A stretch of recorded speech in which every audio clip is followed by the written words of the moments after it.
교재 40페이지입니다. 47장에서는 바벨론 제국의 멸망을 예언합니다. 바벨론이 멸망하는 이유는 분수에 넘치는 악을 행하여 세상의 도덕과 질서를 파괴했기 때문이며, 이 심판의 날은 바벨론의 어떤 신들과 주술가들도 막을 수 없음을 경고합니다. 48장은 이스라엘을 향한 여호와의 구속을 예언합니다. 이스라엘 여호와 앞에서 진실하지도 공의롭지도 않았습니다. 그럼에도 불구하고 하나님은 당신의 이름을 위해 바벨론 포로 생활 중에 있는 이스라엘을 보존하실 것과 바벨론을 향한 심판을 약속하십니다.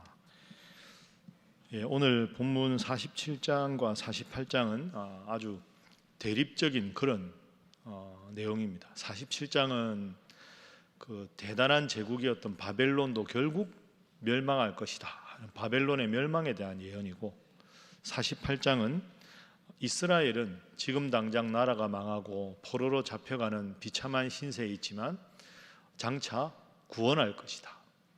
그러니까 힘 있는 강대국인 제국인 바벨론은 영원할 것 같으나 망할 것이고, 지금은 나라를 잃고 힘들어하는 이스라엘은 하나님께서 다시 회복시키실 것이다. 이 참 역설적이지 않습니까? 세상적으로 보면 강해 보이는 것이 멸망되고, 세상적으로 약해 보이는 것은 하나님께서 회복시키신다. 이것이 두 장의 내용입니다. 자, 오늘 47장 1절 말씀 한번 보겠습니다. 자, 함께 읽습니다. 시작. 처녀딸 바벨론이여 내려와서 티끌에 앉으라. 딸 갈대하여 보좌가 없어졌으니 땅에 앉으라. 내가 다시는 곱고 아립답다 일컬음을 받지 못할 것임이라. 아멘. 처녀딸 바벨론이여, 바벨론을 여성에 비유해서 설명합니다. 티끌에 앉으라. 티끌은 다 부서진 상태, 가루가 된 상태입니다. 멸망할 것이다. 갈대아는 바벨론의 별칭입니다. 보좌가 없어졌다. 왕의 보좌가 없어졌다. 나라가 망했다. 내가 다시는 곱고 아리답다고 일컬음을 받지 못할 것이다. 어제 읽은 46장도 마찬가지입니다. 46장 1절에 보면 벨은 엎드려졌고 느보는 구부러졌도다. 그들의 우상들은 짐승과 가축에게 실렸으니 너희가 떠매고 다니던 그것들이 피곤한 짐승의 무거운 짐이 되었도다. 그러니까 바벨론이 멸망할 것이다. 46장 1절, 47장 1절부터 나옵니다. 그래서 오늘 본문의 첫 번째 교훈은 하나님 외에 영원한 것은 아무것도 없다 하는 것입니다. 하나님 외에 영원한 것은 그 어떤 것도 없다. 바벨론이라는 제국이 그렇게 대단해 보이고 정말로 난공불락인 것처럼 보이고 영원할 것 같지만, 하나님께서는 티끌에 앉으라. 결국 망하게 될 것이다. 바벨론도 망하고 페르시아도 망하고 로마도 망하고, 인류 역사를 호령했던 그 엄청난 제국과 그 제국의 수장들이 다 망했죠. 지금까지 남아있는 제국은 단 하나도 제국은 없습니다. 그러니까 하나님 외에 영원한 것은 없다 하는 거죠. 곤불 10년이라는 말도 있지 않습니까? 아무리 대단한 권력도 10년을 못 갑니다. 우리나라 역사를 봐도 그렇게 무서운 힘과 권력을 휘두르는 사람도 말년이 되면 참 비참해지고 왜소해지고, 그렇게 벌벌 떨게 만드는 사람도, 그런 위정자들도 이제는 사람들의 비난의 대상이 되고, 그런 경우가 우리 역사에서 얼마나 많습니까? 그런데 참 생각해 보면 사람은 어리석고 이 제국의 왕들도 어리석습니다. 영원히 자기 왕국이 계속될 줄 알고, 자기의 권력이 계속될 줄 알고 만용을 부리고 마음껏 사람들을 유린하다가 결국 참 비참하고 안타까운 그런 결말을 맺게 됩니다. 처녀딸 바벨론이여 내려와서 티끌에 앉으라.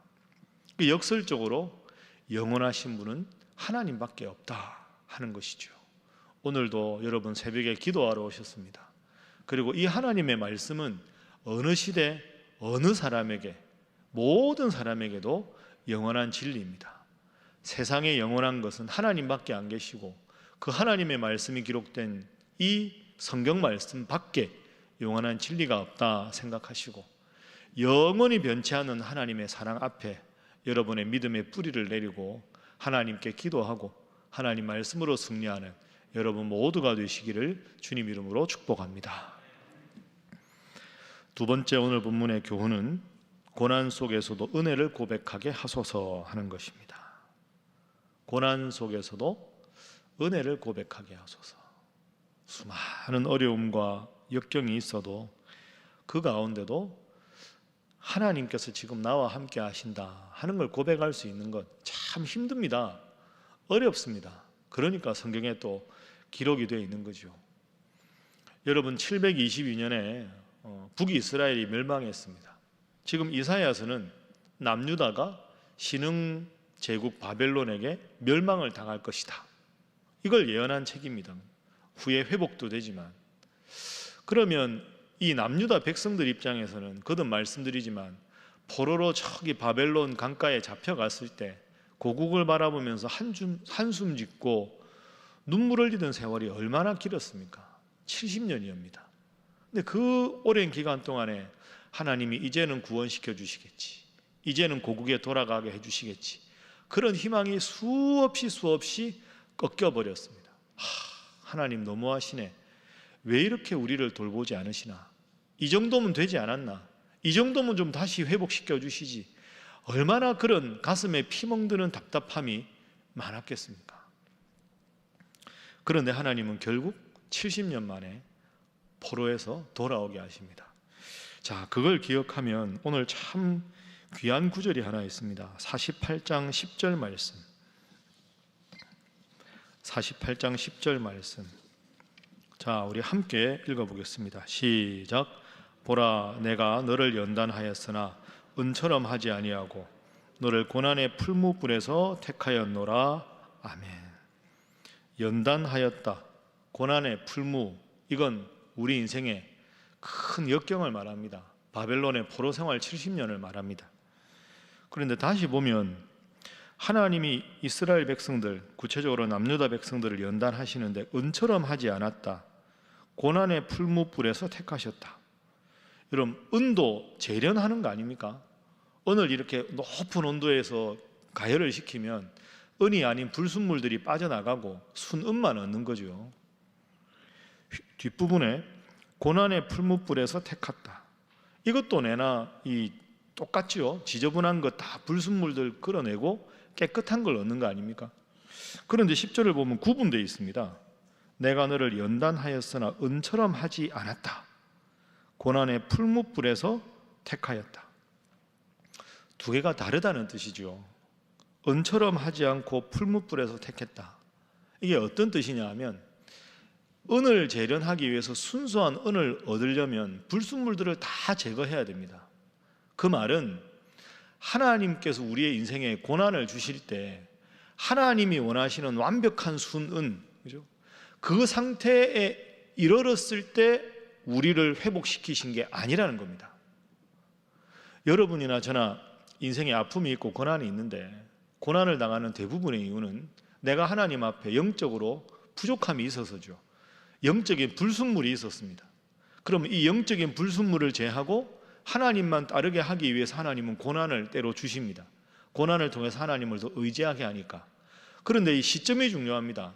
하나님께서 딱 기대치를 이만큼 두고, 자, 영적인 불순물을 다 제해서 여기 될 때까지 내가 기다리마 하면 남아있을 사람은 한 사람도 없습니다. 누가 하나님의 기준에 영적으로 완벽할 수 있겠습니까? 그래서 뒷부분에 고난의 풀무불에서 택했다 하는 말은 하나님 앞에 완벽하지 않아도 어느 정도 고난을 겪으면 여전히 내 속에 죄악된 탐심이 있고 부족함이 있고 쓰러짐이 있어도 우리가 너무 아파하면, 너무 힘들어하면, 그래 됐다, 다음 기회에 더 훌륭하고 성숙한 신앙을 가지기를 바란다 하고 하나님께서 하나님의 기준이 아니라 우리가 너무 아파하면 적당한 선에서 우리를 은혜로 바꾸어 주신다, 이런 뜻입니다. 그러니까 여러분이나 저나 인생 살아갈 때 힘들고 어려운 점이 있을 때, 고난을 당하면 늘 우리는 이렇게 생각합니다. 왜 내 인생만 힘들까? 왜 하나님이 기도해도 안 들어주실까? 이만했으면 하나님이 이제 회복시켜 주실 때가 되지 않았는가? 그러니까 우리는 연약해서 고난만 당하면 불평할 수 있다는 거죠. 그런데 이 10절이 말하는 건 고난 중에서도 은혜를 볼 수 있어야 한다는 겁니다. 하나님의 기준까지 다다르게 됐다면 우리는 아무도 남아있을 수가 없다는 거죠. 고난 속에서도 하나님은 그래, 다음에 또 성숙하면 너 깨닫겠지. 이만큼 아팠으면 내가 이제 풀어주마, 용서해주마. 어떻게 보면 하나님이 참 모진 하나님이 아니라 그래도 우리를 사랑하시는 하나님, 하나님께서 계획하신 것이 있더라도 우리가 아파하면 고난 속에서 슬며시 피할 길을 주시는 하나님이신 줄로 믿습니다. 그러니까 여러분, 이게 참 힘든데요, 고난 속에서 하나님을 원망하지 않고 고난 속에서도 하나님께 감사하는 게 힘들지만 그때마다 오늘 10절 말씀을 꼭 기억하십시오. 하나님은 그래도 우리가 아파하면 적당한 선에서 우리를 풀어주신다. 그게 하나님의 은혜다 하는 거죠. 고난 당해서 하나님을 원망하는 자가 아니라 고난 속에서도 그래도 지키시는 하나님, 그 하나님 믿고 힘들어도 감사하는 여러분 되시기를 주님 이름으로 부탁합니다. 자, 마지막 세 번째 교훈은 이겁니다. 그래도 우리는 약해서 그래도 하나님 좀 고난의 기간을 좀 줄여주시고 고난의 강도를 좀 줄여주십시오, 이런 마음이 들잖아요. 좀 이만큼만 하시고 좀 봐주시면 좋겠다. 결정적인 열쇠가 있습니다. 우리가 하나님 앞에 고난을 당하는데 하나님께서 계획하신 게 있어도 그래 너 이만하면 됐다 하고 고난의 기간을 경감시켜 주시는 경우가 있습니다. 언제 하나님이 그 고난과 고통의 기간을 경감시켜 주실까? 그 고난을 경감시켜 주는 하나님의 열쇠가 하나 있는데요, 48장 4절 말씀입니다. 48장 4절, 자, 함께 읽습니다. 시작. 내가 알거니와 너는 완고하며 내 목은 쇠의 힘줄이요 내 이마는 노시라. 아멘. 하나님이 왜 남유다 백성들을 포로 생활로 오래 고통당하게 하셨는가? 4절, 너는 완고하다. 내 목은 쇠의 힘줄이다. 내 이마는 노시다. 이 세 가지가 공통으로 말하는 건 교만입니다. 그렇죠? 완고하다 하는 것은 그 소를 먹일 때 보면 이렇게 소풀을 뜯어 먹게 하거나 물을 먹게 할 때 소가 고개를 빳빳하게 들고 주인의 이 끌려오지 않으려고 하는 게 완고한 거 아닙니까? 완고하다, 목은 쇠의 힘줄이다, 이마는 노시다. 절대로 꺾이지 않는 교만을 말하는 겁니다. 그러니까 하나님이 왜 남유다를 치셨는가? 교만했으니까.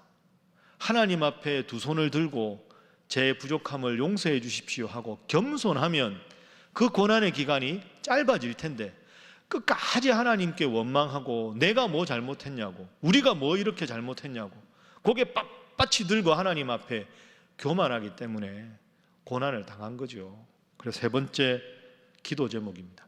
겸손히 하나님만 바라보게 하소서 하는 것입니다. 고난의 때를 앞당기게 되는 비결은, 그 열쇠는 겸손입니다. 겸손하면 하나님의 뜻을 묻게 되고 하나님 앞에 우리의 죄를 고백하게 되겠죠. 겸손이 하나님의 때를 앞당기는 열쇠입니다. 왜 우상 숭배합니까? 교만하니까. 하나님을 섬긴다는 마음의 자세는 겸손입니다. 내 힘으로 할 수 없는 일이 많습니다. 하나님 도와주십시오. 나를 창조하신 하나님께 감사합니다. 겸손입니다. 그러니까 전체적인 이 왕조 역사의 가장 중요한 덕목은 겸손입니다. 겸손하면 하나님 섬기고, 교만하면 하나님을 부인하고, 하나님을 부인하는 자리에 허전함이 있으니까 우상 숭배하는 거죠. 하나님 숭배와 우상 숭배의 갈림길은 겸손이다. 그러니까 혹시 여러분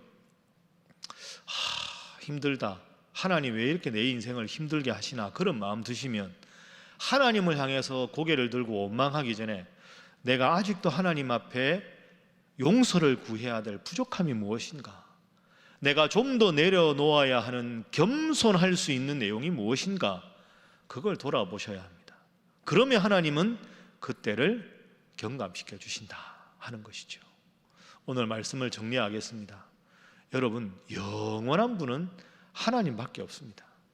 그 하나님의 보시기에 우리는 부족할 수밖에 없습니다. 때로는 고난을 통해서 하나님은 우리로 하여금 하나님을 섬기게 하십니다. 고난 속에서도 영원히 나를 멸절시키지 않는 하나님의 은혜를 바라보고 더 겸손하게 인생 살아가시고 하나님 앞에 기도하셔서 하나님 때문에 살아갑니다. 은혜로 살아갑니다. 주 없이 살 수 없습니다. 이 고백으로 겸손을 여러분의 옷으로 입으시고 평생 주님과 함께 살아가시기를 주님 이름으로 부탁합니다. 기도하겠습니다.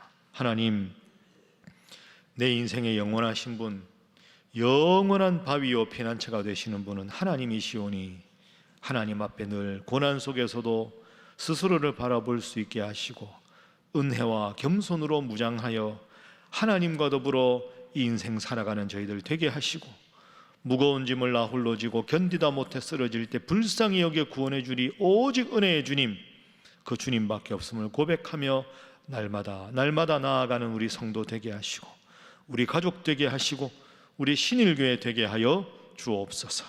이 나라 이 민족 되게 하여 주옵소서. 다 함께 주님 앞에 기도하겠습니다. 주여 믿습니다. 주여 믿습니다. 주여 믿습니다. 하나님 감사합니다.